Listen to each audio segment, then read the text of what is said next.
जी sir, office में। हाँ, उसी को इंटरोगेट करने जा रहा। पता है सर, वो क्रिमिनल नहीं है, लेकिन क्रिमिनल कोई माँ के पेट से पैदा तो होता नहीं। मजबूरी, हालात, लालच क्रिमिनल पैदा करते हैं।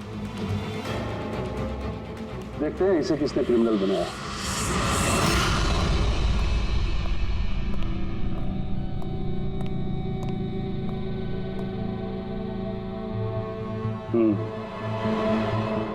अब ये केस सीआईडी नहीं, क्राइम ब्रांच को सौंप दिया गया है।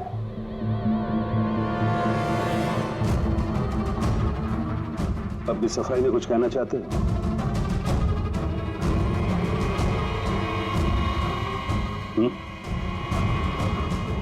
मैं deputy commissioner of police Rajiv, बहुत सुना है तुम्हारे बारे में, लेकिन कभी सोचा नहीं था इस हालत में मुलाकात होगी। मैंने भी बहुत सुना आपके बारे में सर। सुना है काफी सख्त ऑफिसर हैं आप। फिर तो तुम समझ गए होगे, थोड़ी सी भी ढील मैं तुम्हें दूंगा नहीं। कानून सबके लिए बराबर होता है सर। अगर मैंने गुनाह किया है तो सजा का उतना ही हकदार हूं जितना कि कोई आम मुजरिम। विक्रांत को क्यों मारा तुमने? उसे मारने की कोई वजह नहीं थी मेरे पास। अच्छा, तो फिर गोली क्यों चले? पता नहीं, बस चल गई। चल गई? चल गई मतलब? ट्रिगर पे उंगली रख के ट्रिगर दबाया था ना तुमने? मैं सिर्फ उसको डरा रहा था। डरा रहे थे, लेकिन तुम वहां करने क्या गए थे? पुलिस उसे कोर्ट ले जा रही थी ना?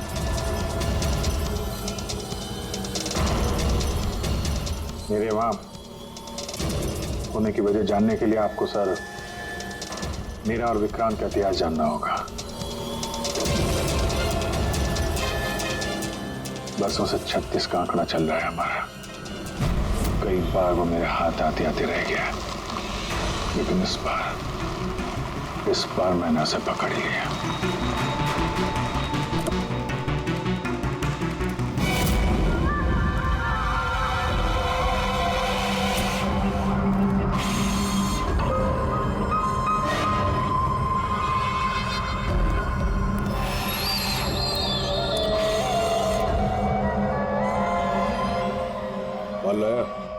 जी, आपने जितना बोला था उतना है।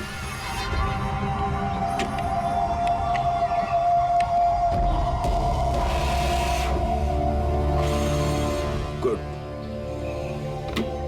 अगला कंसाइनमेंट अगले महीने की 5 तारीख को। जी। पैसे? गाड़ी में।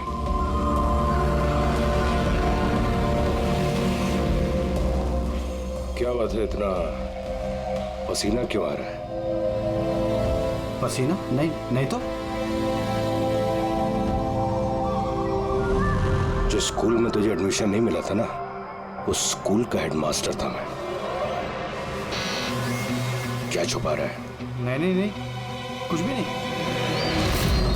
ओह, तो ये बात है। किसने भेजा? सीआईडी को बुलाया तूने?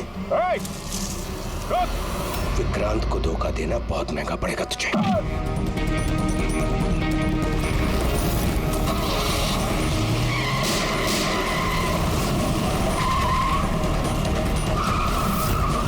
और इस तरह इस बार तुम उस तक पहुंच ही गए। हाँ, लेकिन हमेशा की तरह इस बार भी विक्रांत के नसीब में जेल की सलाखें नहीं लिखी थी। नामी गिरामी अपराधी विक्रांत ने सरकारी गवाह बनने का फैसला कर लिया है। वो मगरन के खिलाफ अदालत में सारे सबूत देगा और इसके बदले अदालत उसकी सजा काफी हद तक माफ कर देगी।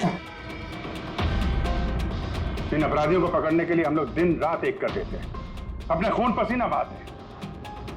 क्या इसलिए कि अदालत उनको दोबारा जुर्म करने के लिए छोड़ दे? अब अदालत को दोष मत दो अभिजीत। वैसे भी मकरन के खिलाफ उनके पास ज्यादा सबूत थे नहीं, और हमारा काम मुजरिमों को पकड़ना है, ना कि उनकी सजा तय करना। यार तो तुमको क्या लगता है, इसको छोड़ना सही है? अब सही तो नहीं है, पर हम लोग क्या कर सकते हैं, हैं?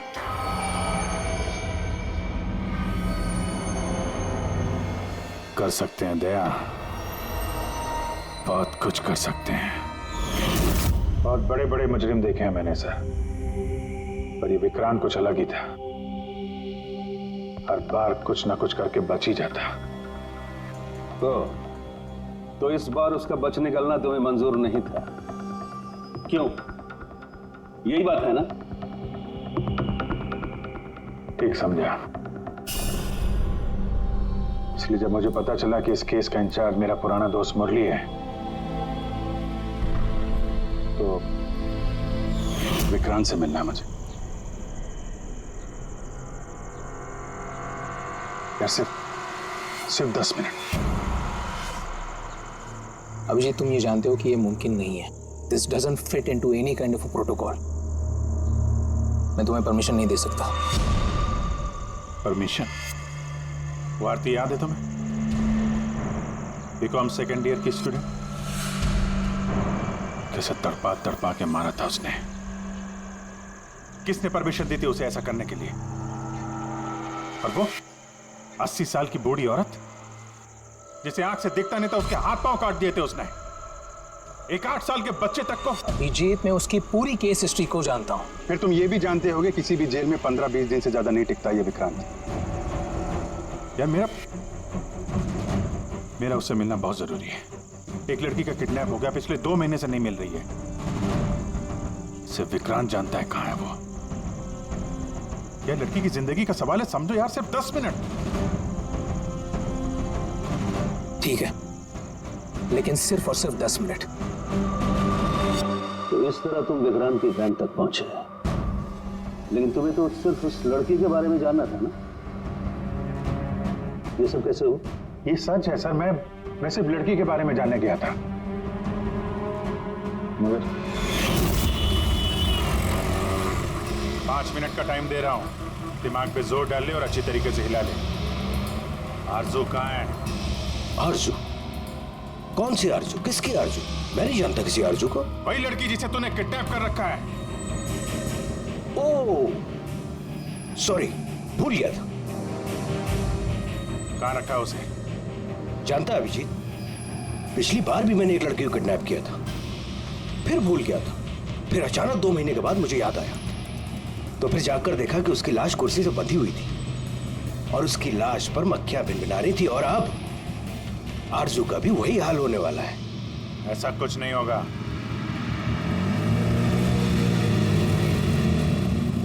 कहाँ है आरजू? हाँ, याद आया, मेरी जेब में, निकाल ले।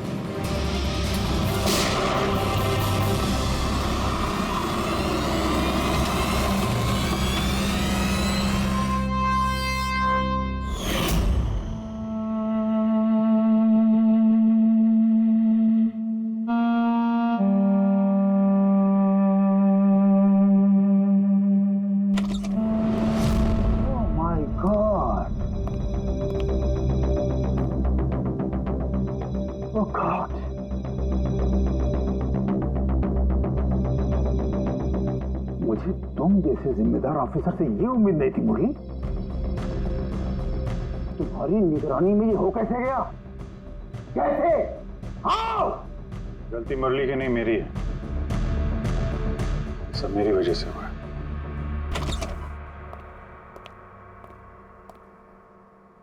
वाह वाह, क्यों एसपी साहब, बड़ा गर्व हो रहा होगा आपको। तो इतिहास में पहली बार किसी सीआईडी ऑफिसर के हाथों खून हुआ है, और वो भी एक सरकारी गवाह का। चैन साहब, आपको जो कुछ कहना है मुझे कहिए। अपराध मैंने किया है। तुमसे नहीं, एसीपी प्रद्युमन से ही बात करूंगा। क्योंकि अगर सीआईडी की नाक कटती है, फाइनली सारी जिम्मेदारी प्रद्युम्न के कंधे पर ही आती है। इसलिए तुमसे ही बात करूंगा।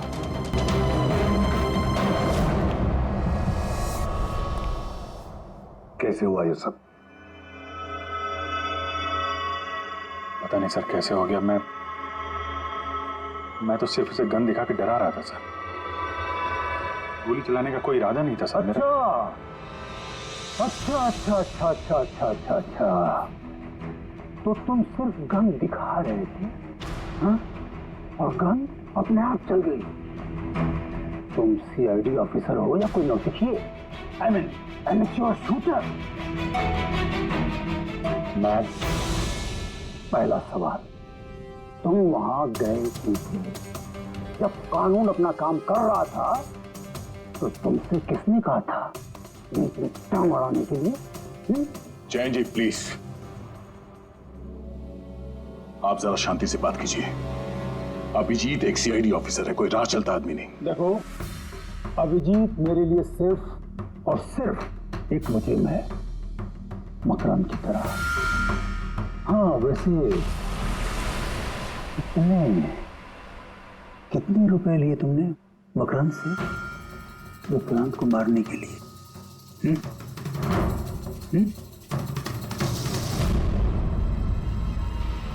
अगर तुम एक वकील ना होते और मैं एक सीआईडी ऑफिसर नहीं होता तो ये सवाल तुम्हें बहुत भारी पड़ता।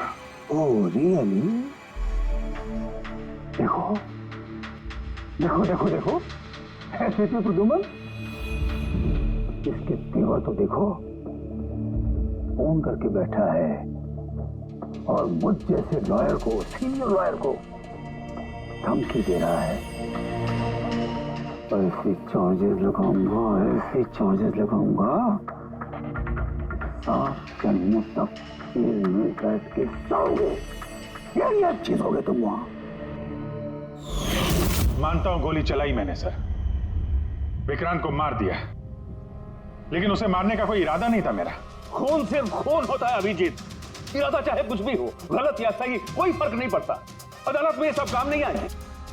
ये प्रोसिक्यूटर, जैन, मीडिया वाले धज्जियां उड़ा देंगे तुम्हारी, धज्जियां। इस जुर्म की सजा भुगतने के लिए मैं तैयार हूं सर, लेकिन जयंत और मीडिया वाले जो मुझ पर इल्जाम लगा रहे हैं मकरंद से मिले होने का, यह मैं कभी बर्दाश्त नहीं कर सकता।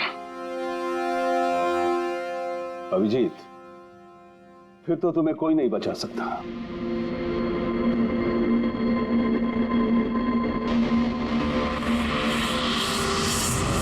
सारे सबूत और गवाह अभिजीत के खिलाफ है। यानी कोई उम्मीद नहीं है सर?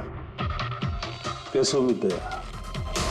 अभिजीत ने खुद कन्फेस किया है कि गोली उसी ने चलाई।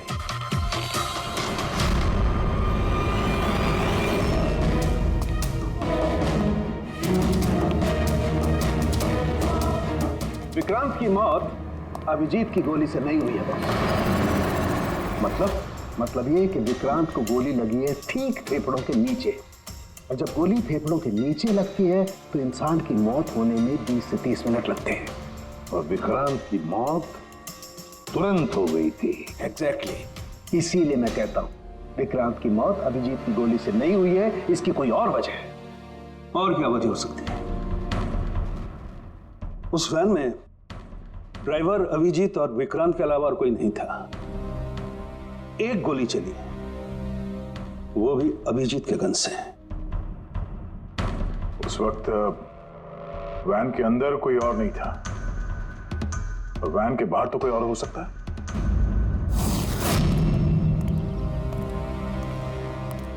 अभिजीत, उस वक्त गाड़ी के बाहर कोई था जिस वक्त गोली चली? नहीं, एक्चुअली पता नहीं, क्योंकि मेरा पूरा ध्यान तो विक्रांत पे था। अभिजीत, ठीक से याद करके बताओ, गोली चलने से पहले क्या हुआ था? कुछ अजीब हुआ था? कुछ भी? गोली चलने से पहले मैं विक्रांत से बात कर रहा था और हाँ, अचानक वैन को झटका लगा, गाड़ी हिल गई और विक्रांत भी थोड़ा गिर गया और मेरा भी संतुलन बिगड़ गया। और गोली चल गई। एक मिनट, झटका लगा। किस तरह का झटका? जैसे सड़क पे अचानक से कोई गड्ढा आ गया, पूरी वैन हिल गई।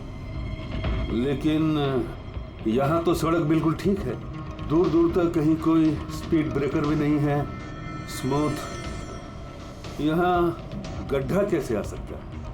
हाँ साहब, झटका लगा था। मेरी पूरी वैन यूं दाईं तरफ मुड़ गई।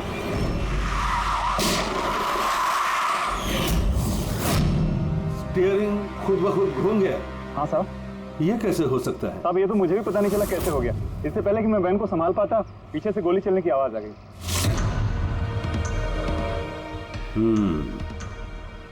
स्टीयरिंग व्हील का खुद ब खुद मुड़ जाना, गोली अपने आप चल जाना, सड़क पे कोई गड्ढा भी नहीं है। आखिर यहां हुआ तो क्या हुआ?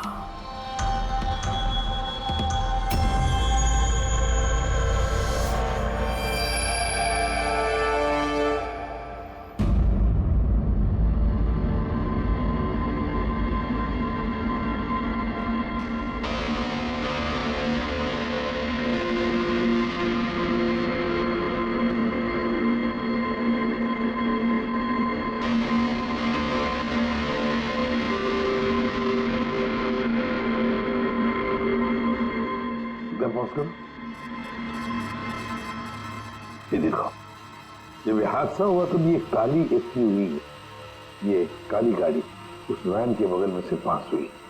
मतलब सर, विक्रांत का खूनी शायद इसी गाड़ी में? हाँ, हो सकता है। सर, ये गाड़ी कहीं रुकी नहीं सर, ये सीधे सीधे चली गई और दूसरी गोली की आवाज भी नहीं आई।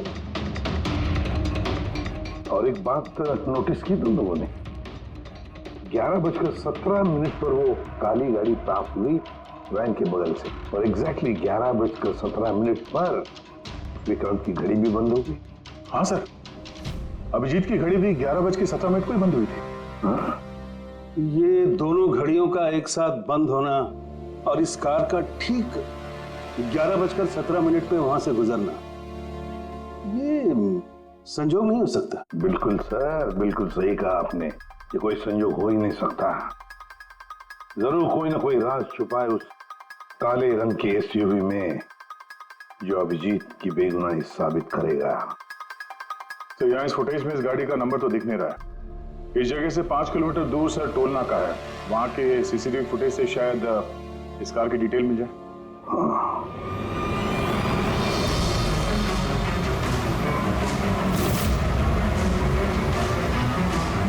अगर वो गाड़ी टोल नाका से गुजरी ही नहीं तो यहीं कहीं आसपास होनी चाहिए, इसी इलाके में। सर, वो देखिए, काले रंग की कार।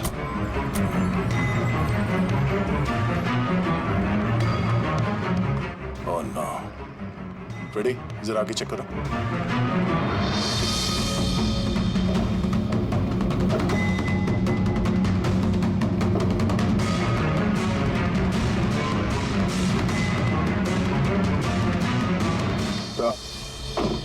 ये वही काली एसयूवी है, जला दी गई है।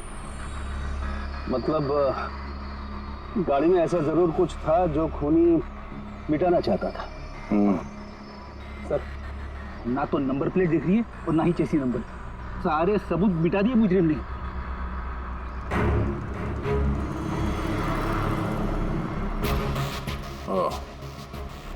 फ्रेडी, एक काम करो, जरा आसपास पूछताछ करो, देखो किसी ने यहाँ पे कुछ देखा है क्या। अरे सुनो, ये जली हुई गाड़ी के बारे में कुछ बता सकते हो क्या? जी नहीं। हाँ? ये देखिए, सीट के नीचे ये डिवाइस पड़ा था। Electric device. हाँ सारुण के, क्या डिवाइस है, कुछ पता चला? हाँ बस, पता तो चल गया है, लेकिन इसे अच्छी तरह से समझाने के लिए मुझे एक डेमो देना पड़ेगा आप लोगों को। मान लीजिए कि ये विक्रांत है और हम इसे मारना चाहते हैं, लेकिन हम इसके करीब नहीं जा सकते हैं, तो फिर इसे कैसे मारा जाए? कैसे? डॉक्टर सारुंखी, हमें पता होता तो आपके पास क्यों आते? प्लीज आगे बताइए। हाँ, बताता हूं।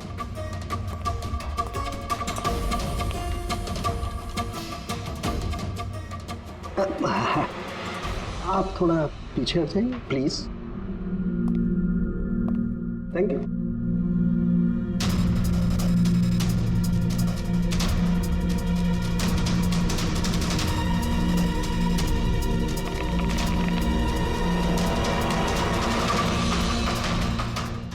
देखा आपने बॉस, बिना नजदीक जाए इसे ऐसे मारा जा सकता है। ये आपने किया कैसे सर? क्योंकि जैसे ही हमें इस डिवाइस के बारे में पता चला, हमने विक्रांत के पुराने मेडिकल रिपोर्ट्स मंगवाए जेल में से। ये स्कैन 2 महीने पुराना है और ये वाला स्कैन ये हमने कल रात को लिया उसके मरने के बाद।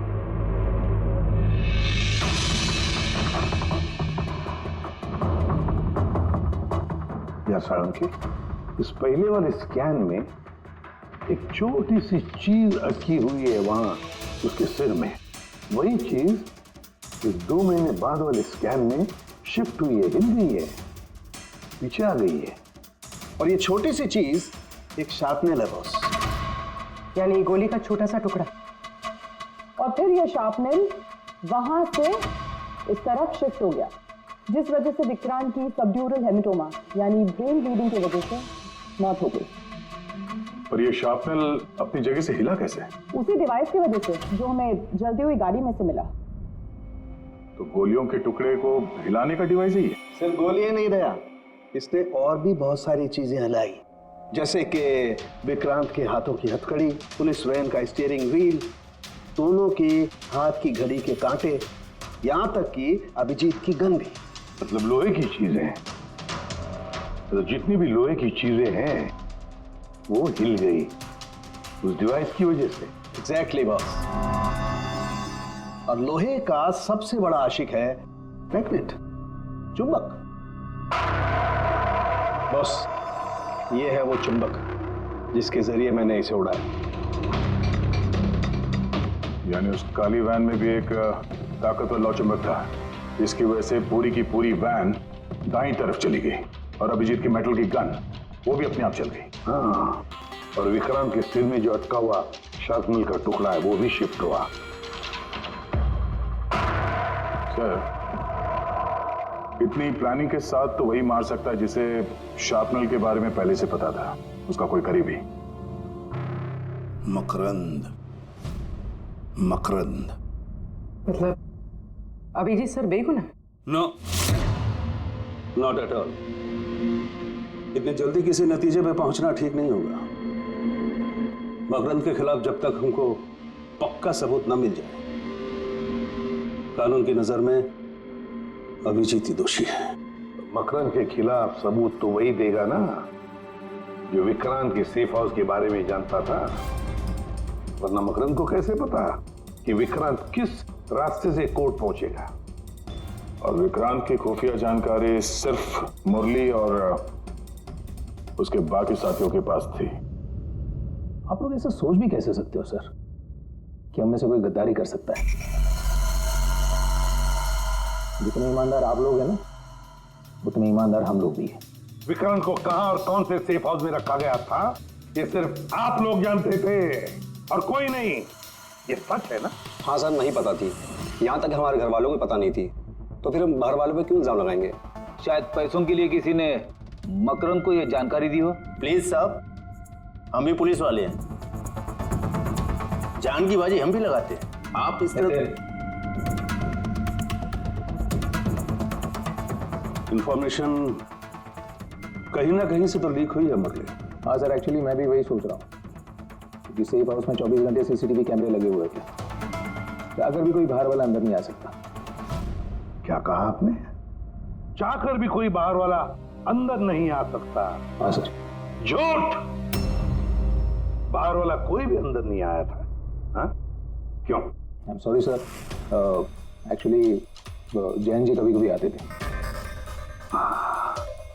कभी कभी जैन जी आते थे? Yes sir. और कभी कभी जैन जी किस लिए आते थे? क्योंकि जैन जी मकरंद को हर हालत में जेल तक पहुंचाना चाहते थे। अच्छा, तो कहीं ये जयंती वो गद्दार तो नहीं है? वैसे भी कुछ ही दिनों में रिटायरमेंट होने वाला था, आखिरी केस था उनका। सोचा होगा संन्यास लेने से पहले थोड़े बहुत पैसे बना लो। सर, सर राकेश जयंत ने काफी पैसे बनाए। अभी 10 दिन पहले इसने पुणे में 10 करोड़ का फार्म हाउस खरीदा है। क्या? हाँ सर, ये रहे उस पार्टी के फोटोग्राफ।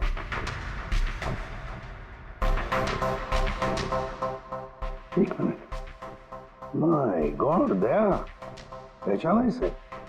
हाँ सर, ये तो जोगी है, मकरंद का खास चेला। जोगी मकरंद का खास चेला, और वो भी जयंत की पार्टी में।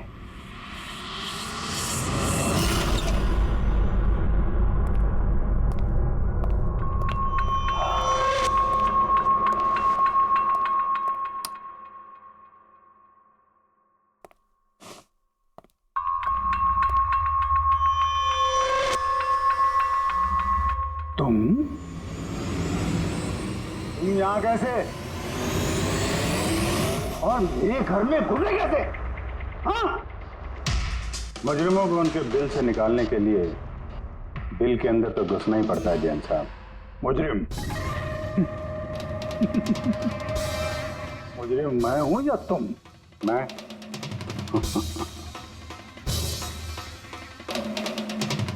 लेकिन ये तस्वीर, ये कुछ और ही कहानी कह रही है।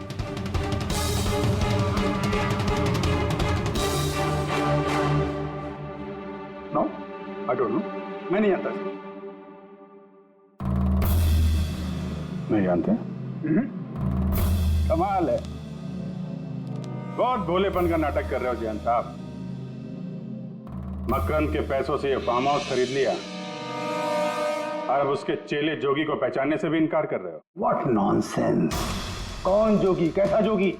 मैं किसी जोगी वोगी को नहीं जानता। अगर नहीं जानते तो ये जोगी तुम्हारी पार्टी में क्या कर रहा था? देखो, मेरी पार्टी में 400 से ज्यादा लोग आए थे। अब मैं हर एक को तो नहीं पहचानता ना। और रहा सवाल मेरे फार्म हाउस का, तो मेरी जिंदगी भर की खून पसीने की कमाई है, समझे? मकरंद की बात कर रहे हो ना तुम? वो देखो, उस केस में उसके खिलाफ सारे सबूत मौजूद हैं। विक्रांत ने मरने से पहले मुझे सारे सबूत सौंप दिए थे।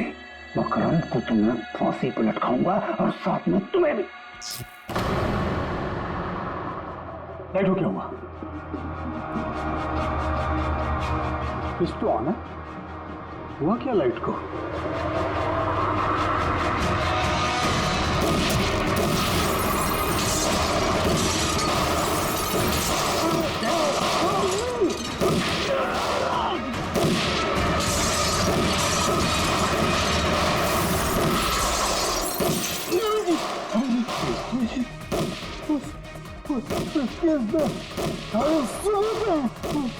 मकान के हाथ नहीं आना चाहिए।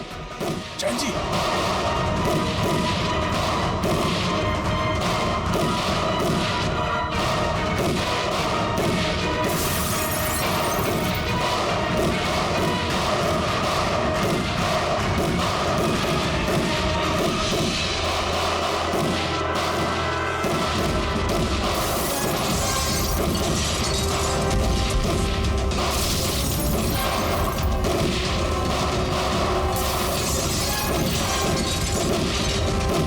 कमाल कर दी तुमने अभिजीत, वाकई कमाल कर दी। पर पूरी मीडिया तुम्हारे जान के पीछे पड़ी है, अब तो उनको लॉटरी लग गई। अब कह रहे जयंत का खूनी अभिजीत है। सर, उनके कहने से क्या होता है? आपको पता है मैं निर्दोष हूं सर। लेकिन तुम्हें वहां जाने की जरूरत क्या थी? जैन के घर में, वहां के सीसीटीवी कैमरे में साफ दिख रहा है कि जैन के मौत के वक्त तुम वहां थे। और सिर्फ इतना ही नहीं, अब तो पूरी सीआईडी टीम पर इल्जाम लगा रहे हैं कि हम तुम्हें बचाने की कोशिश कर रहे हैं। इल्जाम तो लगेगा ही ना प्रद्युमन। जयंत मकरंद के खिलाफ नया सबूत पेश करने वाला था अदालत में, और ठीक एक दिन पहले उसकी मौत हो गई। हाँ, लेकिन वो सबूत मुजरिमों का हाथ नहीं लगा सर। मैं लेके आया। जैन से मरने से पहले मुझे ये सारे सबूत सौंप दिए। ये सबूत, ये फोटोग्राफ्स, ये पेपर्स, ये सबूत काफी नहीं है मकरंद को अदालत में सजा दिलवाने के लिए। काफी नहीं है ये सबूत। तो पेन ड्राइव? तो पेन ड्राइव से कुछ पता चल सकता है ना? हाँ, अभिजीत, ये पेन ड्राइव पासवर्ड मांग रही है। जयंत ने मरने से पहले पासवर्ड वगैरह बताया था? नहीं सर, इसके पहले वो कुछ बोल पाते उन्होंने दम तोड़ दिया था। अरे यार,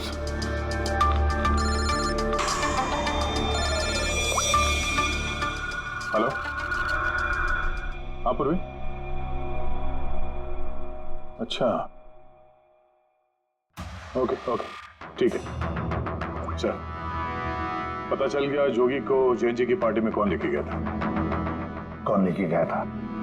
खुद जैन जी की पीए सोनल।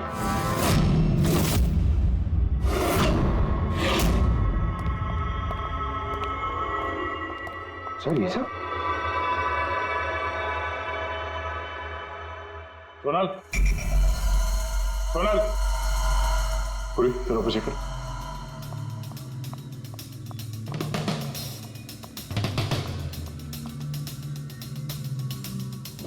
सोनल,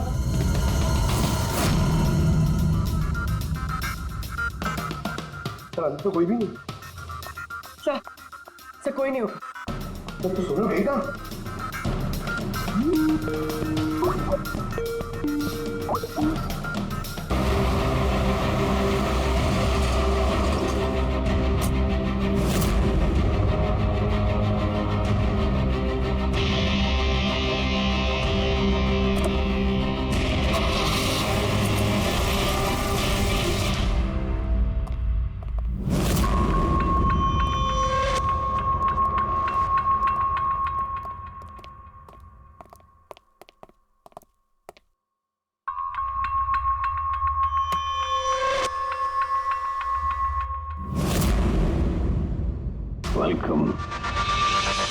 वेलकम अभिजीत।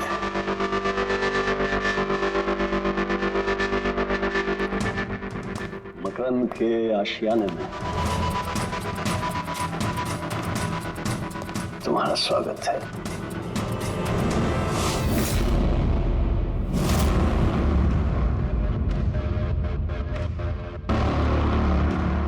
सबूत इधर है बॉस।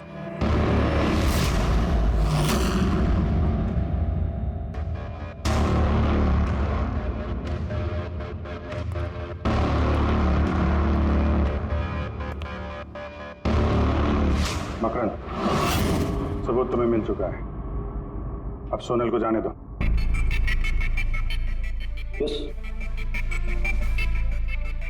वैसे भी वो कहते हैं ना कि मरने वाले की अंतिम इच्छा अधूरी नहीं रहनी चाहिए। सोनल को बुलाओ।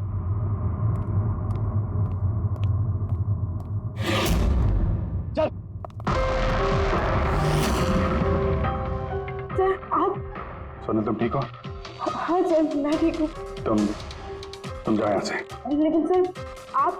मेरी चिंता मत करो, तुम निकलो, जाओ।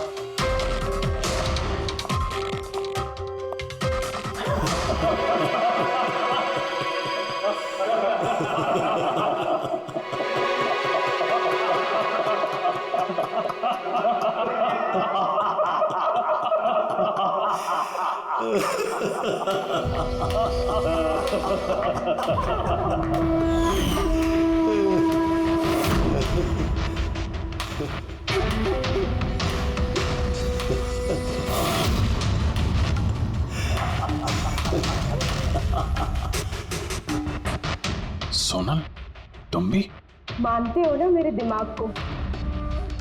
तुम सीआईडी वालों को भी मैंने चकमा दे दिया।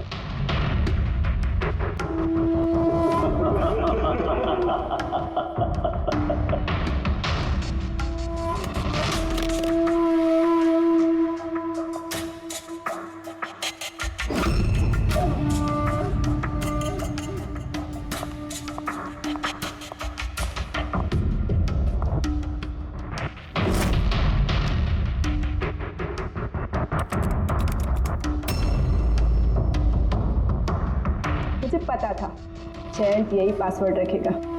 मकरम विल डाई। जाओ। stop conversation. Start the operation.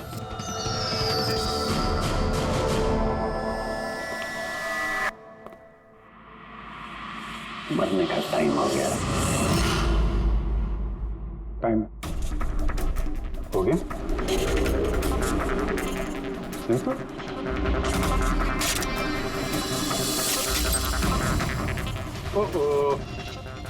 Magnet,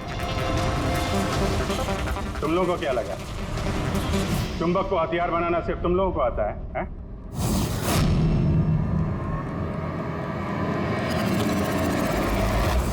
इस ब्रीफकेस में वैसा ही चुंबक है जैसा तुम लोगों ने उस गाड़ी में लगाया था विक्रांत को मारने के लिए। मकरंद, खेल खत्म तुम्हारा।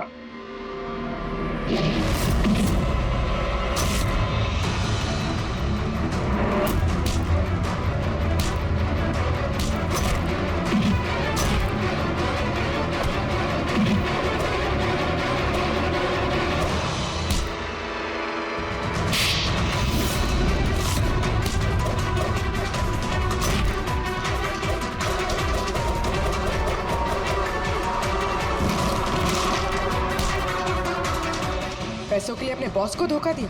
हाँ?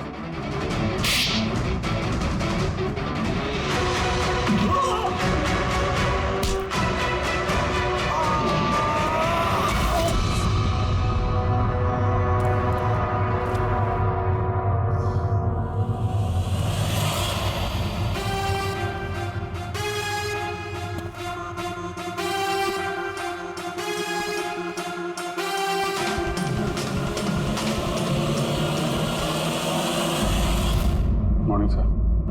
कॉन्ग्रेचुलेशन अभिजीत, फाइनली तुम पर लगे सारे इल्जाम आज धुल ही गए और एक बार फिर उसी गर्व के साथ तुम सीआईडी की ड्यूटी ज्वाइन कर सकते हो।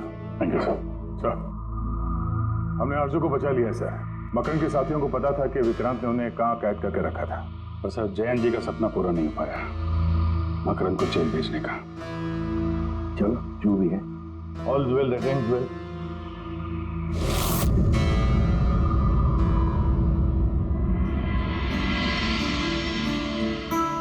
संभालो अपनी अमानत को।